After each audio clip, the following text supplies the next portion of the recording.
Greetings to you from Hidden Treasures. Even though we are in a jet-set world where everything is changing, we want to prove to you today from the Word of God that the supernatural power of God has been and will be manifested for those who sincerely believe. Stay tuned.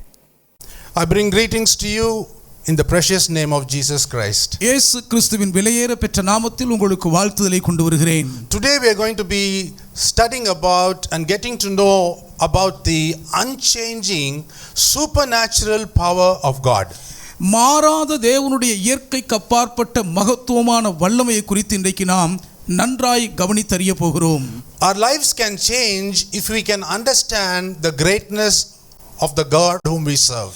நாம் ஆராதித்து சேவிக்கும் தேவனுடைய மகத்துவத்தையும் மேன்மையையும் அறிந்து உணர்ந்து கொண்டால் மட்டும்தான் நம்முடைய வாழ்க்கை மேன்மையான மறுமலர்ச்சி அடைய முடியும். So we will go back to the Old Testament and start from there. ஆகவே பழைய ஏற்பாட்டு பக்கங்களுக்கு திரும்பி போய் அங்கிருந்து துவங்கி வருவோம். The people of Israel lived in bondage under the Egyptian Pharaoh and the commanders, and they struggled in life very badly.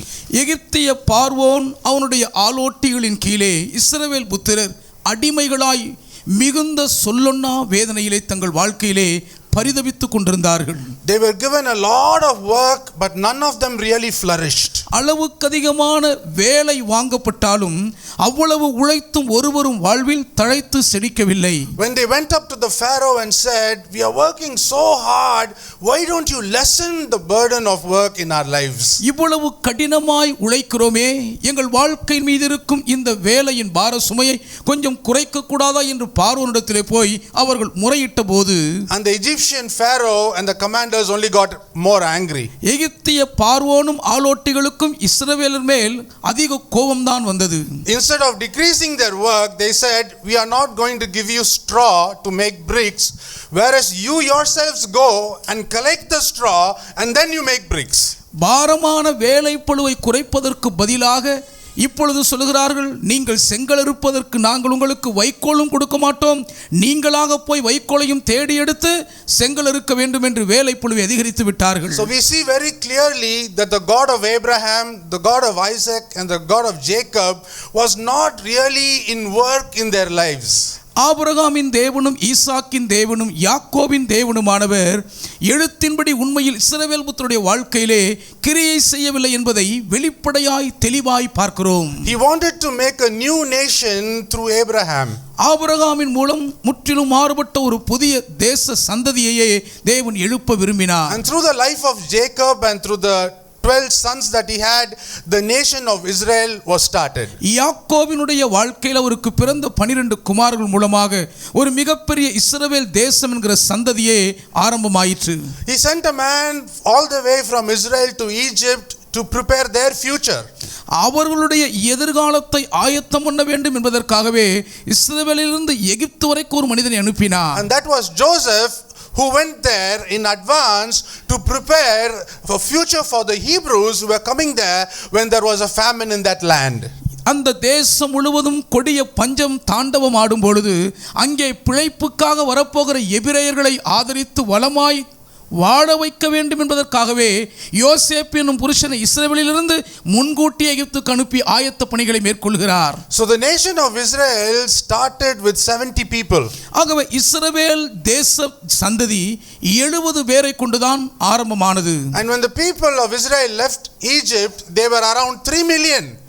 ஆனால் இஸ்ரவேல் புத்திரர் எகிப்தை விட்டு வெளியே புறப்படும் பொழுது ஏறக்குறைய 30 லட்சம் பேர் இருக்கிறார்கள். And in the 430 years they had multiplied so much. 430 ஆண்டுகளுக்குள் இவ்வளவுக்கு மிகுதியான ஜனத்தொகையாய் பெருகிவிட்டார்கள். And they had always only lived in the natural. They never knew what was the supernatural power of God. எப்பொழுதுமே இயற்கையான வாழ்வில் தான் வாழ்ந்திருந்தார்களே ஒழிய இயற்கைக்கு அப்பாற்பட்ட தேவனுடைய மகத்துவமான வல்லமை இன்னதென்பதை அறியாமலேயே இருந்து விட்டார்கள். Their forefathers Abraham and Isaac and Jacob, they knew that power, but these people did not know that supernatural power of God. இஸ்ரவேல் ஜனங்களின் முற்பிதாக்களாகிய ஆபிரகாம் ஆபிரகாம், ஈசாக்கு, யாக்கோபுக்கு இந்த இயற்கைக்கு அப்பாற்பட்ட தேவனுடைய மகத்துவமான வல்லமையை நன்கறிந்தவர்களாக இருந்தாலும் இவர்களோ அந்த வல்லமையை அறியாதவர்களாகவே இருந்தார்கள். And at that time, the Pharaoh of Egypt was the most powerful human being in the world. அந்த நாட்களிலே எகிப்தின் பார்வோன் தான் அகில உலகிலேயே சக்தி வாய்ந்த மனித பிறவியாயிருந்தான். For the man who had the maximum natural power, he could do anything he wanted in the world, that was Pharaoh. உலகத்திலே தான் விரும்பின எதையும் சாதிக்கக்கூடிய அளவுக்கு உச்சக்கட்ட மனுஷ சக்தியின் அதிகாரமுள்ள ஒருவன் என்று சொல்லக்கூடுமானால் பார்வோனை குறித்து மட்டும்தான் அப்படி சொல்ல முடியும். So in that world, that time, in the natural realm, there was no one greater than him, and no natural power could overcome the power that Pharaoh had. உலகம் முழுவதும் அன்றைக்கு இருந்த காலத்திலே இயற்கையாகவே பார்வோன் தான் எல்லாரை விட மகத்துவமான ஒரு அதிக சக்தி வாய்ந்தவனாக இருந்தபடியினால் இயற்கையான மனுஷ சக்தியை கொண்டு பார்வோனை எதிர்த்து ஜெயிக்கக்கூடிய ஒரு மனிதனும் மண்ணில் இருந்ததில்லை. Now the people of Israel were under the rule of this powerful man called Pharaoh. உலகத்திலேயே அதிக சக்தி வாய்ந்த மனிதன் அறியப்பட்ட பார்வோனுடைய ஆதிக்கத்தின் கீழ் இப்போது இஸ்ரவேல் புத்திரர் அடிமைப்பட்டு இருக்கிறார்கள். Now you know why God already planned in advance to send Joseph there, cause a famine, and do all these things, because now he was going to show Pharaoh that there is a greater power than Pharaoh, and that is the God of Israel. ஒரு கொடூரமான பஞ்சகாலம் வரும், அதற்கு தாக்கு பிடிப்பதற்கு தலை தோங்குவதற்கு போதிய ஆயத்தத்தை செய்ய வேண்டும் என்பதற்காக முன்னமே தேவன் யோசேப்பு என்னும் ஒரு புருஷனை அனுப்பி அதற்கு பின்பு தம்முடைய ஜனங்களை பத்திரமாய் ஆதரித்து உலகத்திலேயே என்னை விட்டால் வேறொரு சக்தி இல்லை என்று மிகப்பெரிய ஆணவத்தில் கொக்கரித்துக் கொண்டிருக்கிற பார்வோனுக்கு உன்னையும் மிஞ்சக்கூடிய ஒரு சக்தி உலகத்தில் உண்டு, அவர் இஸ்ரவேலின் தேவன் தான் என்பதை தேவன் நிரூபிக்கவே இதை செயல்படுத்த என்பதை இப்பொழுது நாம் அறிய வேண்டும். So God chose the tiniest nation, the weakest nation, Israel, and said, this is my nation, and I am going to give you victory over the most powerful nation in the world. உலகத்திலேயே மிகவும் சிறிய, மிகவும் பலவீனமான எளிய ஒரு ஜனமாகிய இஸ்ரவேல் ஜனங்களை எடுத்து இந்த உலகத்திலேயே அதிக சக்தி வாய்ந்த எகிப்திய உலகத்தை நான் முழுவதுமாக நிகிரகம் பண்ணுவேன் என்பதை தேவன் நிரூபித்து காட்டுகிறார். And he decided to be the king of the nation of Israel, the unseen king, to protect and to provide for Israel. இந்த இஸ்ரவேல் ஜனங்களை பராமரிக்க பேணி காக்கக்கூடிய அதரிசனமான ராஜாவாக தாமே முடிசூடி அவர்களை வழிநடத்த வேண்டும் என்று இஸ்ரவேலின் தேவன் எண்ணம் கொண்டிருந்தார். And in his desire, he also felt that there should be one nation who could be as holy as him.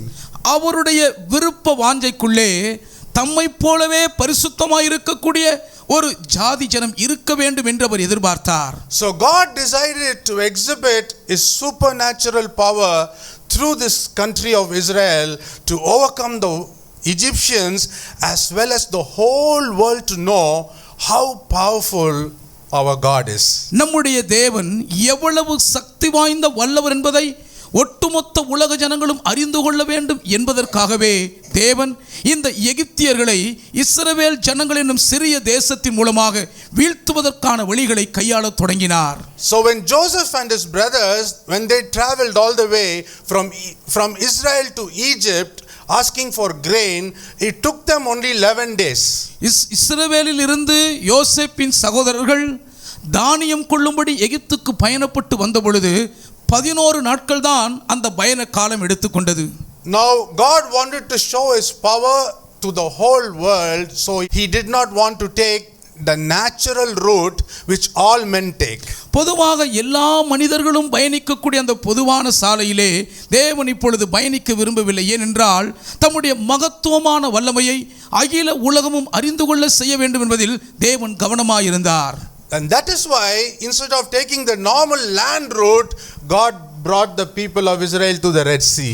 அது நிமித்தமாகத்தான் பொதுவான தரைவழி பாதை தேவன் பயணத்துக்கு தெரிந்து கொள்ளாமல் செங்கடல் வழியாக இஸ்ரவேலரை நடத்துவதற்காக அந்த கடல் வழி பாதையை தெரிந்து கொண்டார். Not a human being, not one person among the people of Israel, nor Pharaoh and his men, or even Moses could have thought that God is going to divide the Red Sea.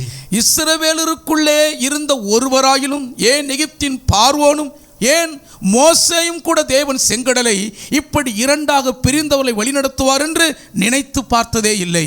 He divided the Red Sea to teach the world that the one that he has created, he has control over it. சிருஷ்டித்த கர்த்தருக்கு எல்லாவற்றின் மேலும் கட்டுப்பாட்டின் ஆளுகை இருக்கிறது என்பதை உலகம் முழுவதுக்கும் உணர்த்த வேண்டும் என்பதற்காகவே சிவந்த சமுத்திரத்தை அவர் இரண்டாக பிளந்தார். So he proves to the world, I am the one who created the Red Sea, so I know how to split it, how to join it, how to up it and how to decrease it.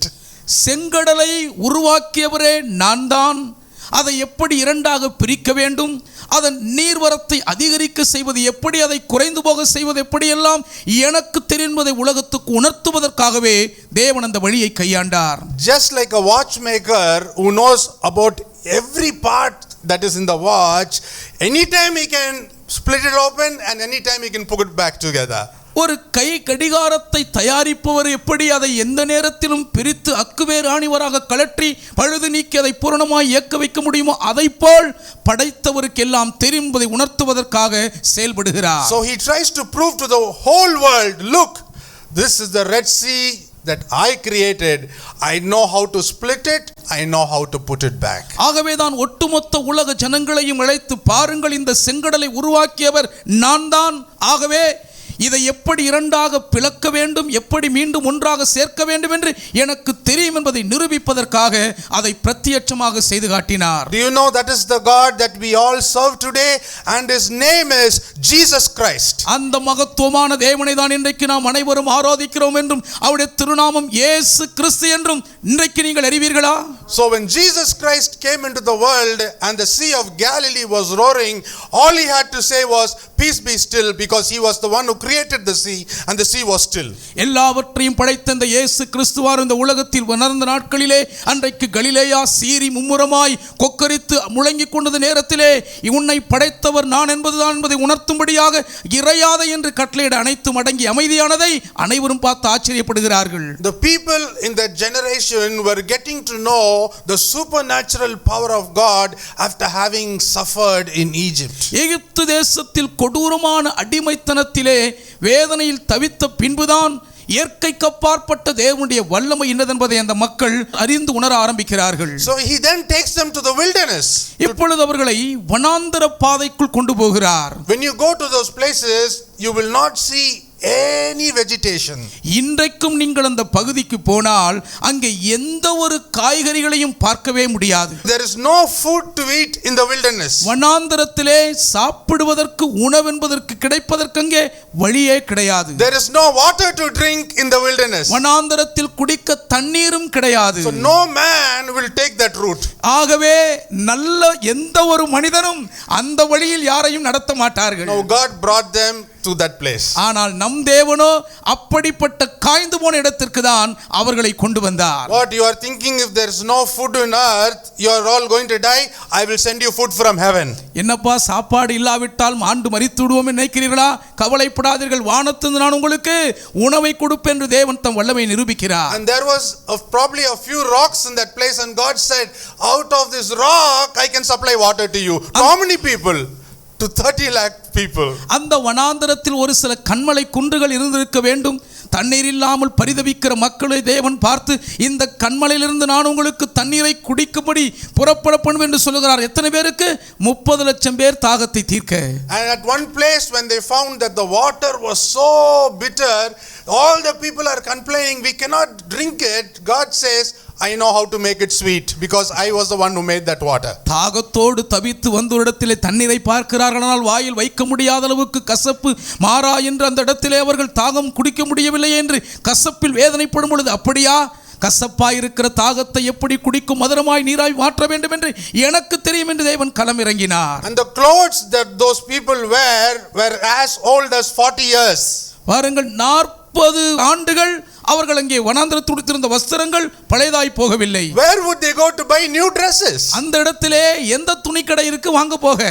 God says, I will take care of your clothing also. Don't worry, one set is enough. தேவன் சொல்லுகிறார், ஒரு ஜோடி உடை இருந்தால் போதும், அது அழுக்காகாமல் பழையதாகாமல் நான் பார்த்துக் கொள்கிறேன், கவலைப்படாதீர்கள். There was no bata there to go. Where can we go and buy new sandals for us? தேய்ந்து போன செருப்பை மாற்றி புது செருப்பு வாங்க பேட்டா செருப்பு கடை எங்க வனாந்தரத்தில் இல்லை. And God said, I will see to it for the next 40 years you wear those same slippers and it will be new in your feet. 40 வருஷம் அதே செருப்பை உங்கள் காலில் நீங்கள் பத்திரமாய் அணிந்திருந்தாலும் அது பழையதாகாமல் புதிதாகவே உங்கள் காலடியின் கீழ் இருக்கும்படி நான் பார்த்துக் கொள்வேன் என்று தேவன் அப்படியே செய்தார். In spite of all these great things that God did, the people could not still trust him that he was such a supernatural and a great God. வியக்க வைக்கக்கூடிய இவ்வளவு மகத்துவமான காரியங்களை எல்லாம் பிரம்மாண்டமாய் நம்முடைய தேவன் அவர்கள் கண்களுக்கு முன்பாக பிரத்யட்சமாக செய்திருந்தாலும் கூட அவர்களுடைய தேவன் இயற்கைக்கு அப்பாற்பட்ட தேவன் என்று நம்ப முடியாமல் அந்த ஜனங்கள் வேதனைப்படுத்துகிறார்கள். So constantly they were murmuring, constantly they were complaining, and God decided to keep a test. தொடர்ந்து புறப்பட்டதிலிருந்து விடாமல் முறுமுறுக்கிறார்கள், குறைபட்டுக் கொள்கிறார்கள். அதை பார்த்து தேவனுக்கு ஒரு சோதனை வைக்க முடிவெடுத்தார். After all these people have seen such great things being done and still they cannot have faith in me, I am going to only take people who have faith in me to the promised land. இவ்வளவு பெரிய பிரமிக்க வைக்கும் காரியங்களை எல்லாம் நான் பிரத்யட்சமாய் செய்திருந்தும் இன்னும் என்ன இவர்களால் விசுவாசிக்க முடியவில்லை என்றால், என்னை விசுவாசிக்க கூடியவர்களை மாத்திரம்தான் வாக்குப்படின தேசத்துக்குள் நான் கொண்டு போவேன் என்று தேவன் மன உறுதி பூண்டார். So he gave a Canaan spy test. ஆகவேதான் கானான் நாட்டை வேவு பார்க்கும் ஒரு பரிசோதனையை வைத்தார். And we come now to that place in Numbers 13 where we are going to follow. இப்பொழுது என்னாகமம் 13ஆம் அதிகாரத்திலே அந்த சோதனை வைக்கப்பட்ட இடத்திலே நாம் கவனிக்க போகிறோம். So Numbers chapter 13 verses 1 to 3. என்னாகமம் 13ஆம் அதிகாரம் 1 முதல் 3 வரையுள்ள வசனங்கள். கர்த்தர் மோசேயை நோக்கி, நான் இஸ்ரவேல் புத்திரருக்கு கொடுக்கும் கானான் தேசத்தை சுற்றி பார்ப்பதற்கு நீ மனிதரை அனுப்பு. ஒவ்வொரு பிதாக்களின் கோத்திரத்திலும் ஒவ்வொரு பிரபுவாகிய புருஷனை அனுப்ப வேண்டும் என்றார். மோசே கர்த்தருடைய வாக்கின்படியே அவர்களை பாரான் வனாந்தரத்திலிருந்து அனுப்பினான்.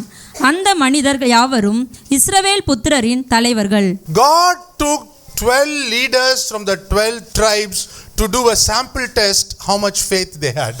எவ்வளவு விசுவாசம் மக்களுக்குள் இருக்கிறது என்பதை ஒரு மாதிரி பரிசோதனையாய் செய்து பார்ப்பதற்காக 12 கோத்திரத்தில் இருந்தும் தேவன் 12 தலைவர்களை எடுத்தார். And Moses told them, you go into the land of Canaan to spy the land and then bring us the news about that land. மோசே அவர்களை அழைத்து, நீங்கள் கானான் தேசத்துக்குள் போய் அந்த தேசம் எப்படி இருக்கிறது என்று வேவு பார்த்துவிட்டு அந்த தேசத்தை குறித்த செய்தி எங்களுக்கு அறிக்கை தாக்கல் செய்யுங்கள் என்று அனுப்புகிறார். And the 12 leaders went to the land of Canaan and found that it was so good. There was a lot of figs, there were a lot of grapes, and also there were giants in that land. 12 கோத்திர பிரபுக்களும் கானான் தேசத்துக்குள் போய் வேவு பார்க்கிறார்கள்.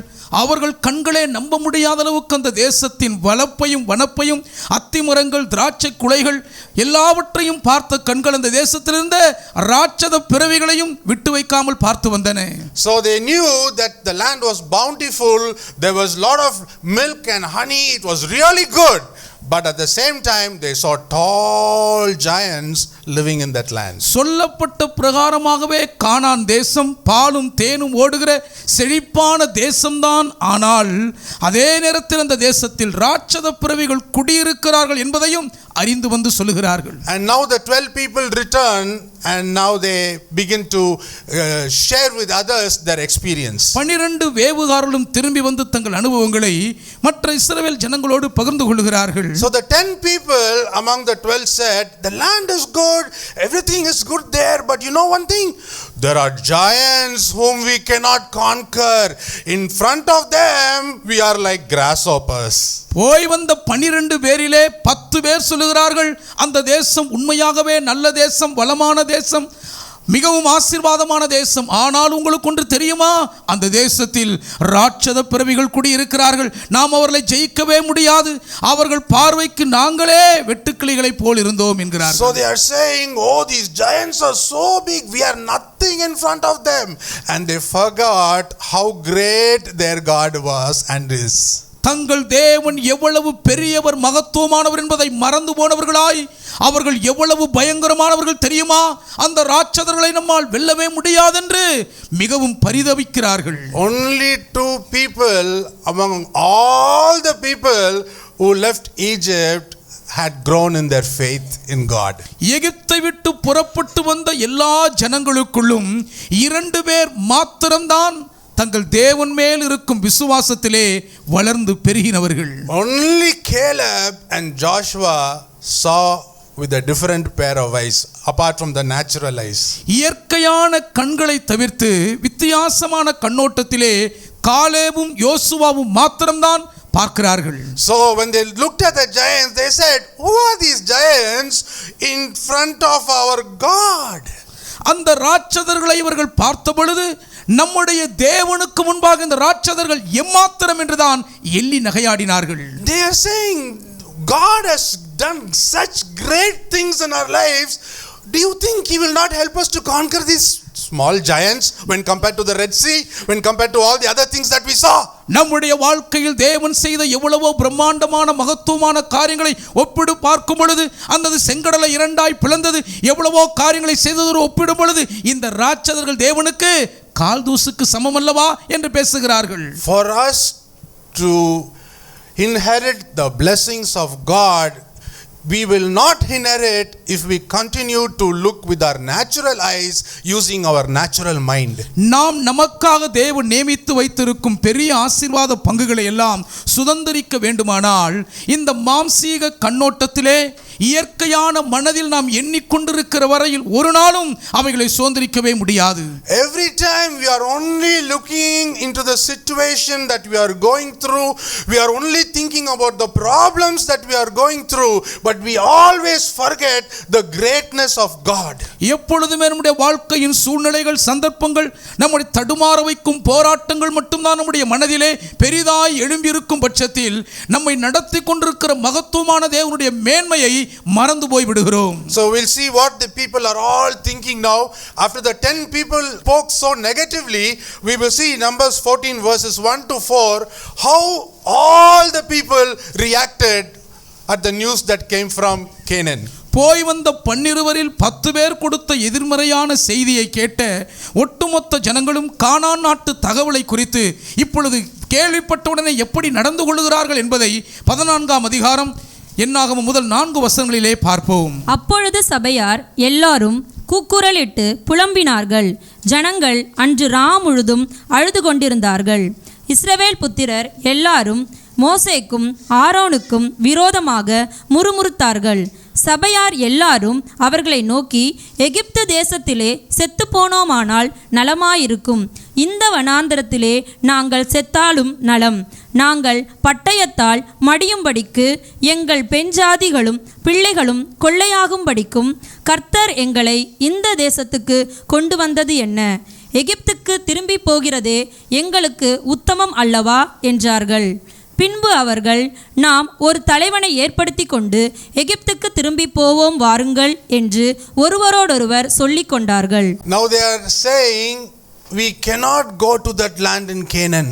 இப்போ என்ன சொல்லுகிறார்கள் பாருங்கள், அந்த கானான் நாட்டுக்கு நம்மால் போகவே முடியாது. They all believed the news brought in by the 10 spies. 10 வேவுகாரர்கள் கொண்டு வந்து சொன்ன செய்தியை அத்தனை பேரும் அப்படியே நம்பி விட்டார்கள். Oh, they are so big, we cannot take victory over them.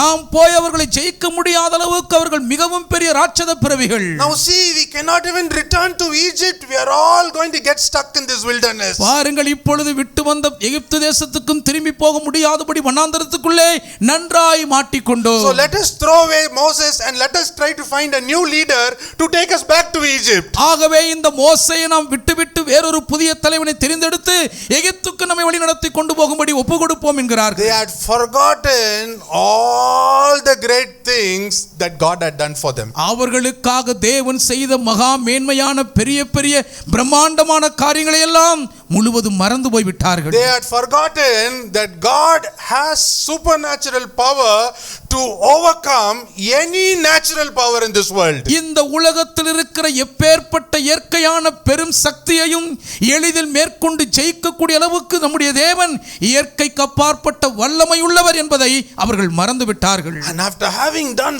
so much for these people, now God is very disappointed. இந்த ஜனங்களுக்காக இவ்வளவு அதிகமான காரியங்களை செய்த பின்னரும் இவர்கள் நடத்தை நிமித்தம் தேவன் இப்பொழுது மிகுந்த ஏமாற்றம் அடைகிறார். So in the same chapter in Numbers 14 verses 20 to 22, we will read what God is now saying about them. ஆகவே இதே 14ஆம் அதிகாரம் 20 முதல் 22ஆம் வசனம் வரை தேவன் இவர்களை குறித்து இப்பொழுது என்ன சொல்லுகிறார் என்பதை வாசிப்போமா? அப்பொழுது கர்த்தர், உன் வார்த்தையின்படியே மன்னித்தேன், பூமி எல்லாம் கர்த்தருடைய மகிமையினால் நிறைந்திருக்கும் என்று என்னுடைய ஜீவனை கொண்டு சொல்லுகிறேன்.